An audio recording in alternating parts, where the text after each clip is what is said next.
everyone, I'm hairstylist Amanda Shackleton from amandashackleton.com, and today I'm here to show you how to do hairstyles with styling mousse.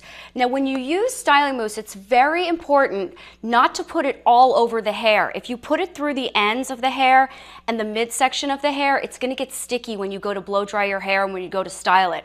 So what I like to do is just take sections and put the mousse right into the roots, just like this. You don't have to be too perfect with it. It doesn't have to be, too exact, but just make sure you get it in the root area. And then with your blow dryer and a round brush, you just want to give it a quick shot of heat so that it dries the mousse into the roots of the hair. And as soon as you've done that, you can go ahead and just kind of give the hair a little shake just like this. The roots will be nice and voluminous.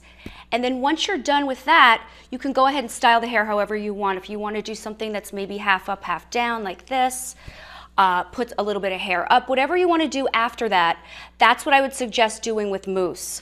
Remember, it's very sticky, and if you try to put too much mousse in there, you're going to ruin your hairstyle. I'm Amanda Shackleton, hairstylist, and I've just shown you how to use spray mousse for hairstyles.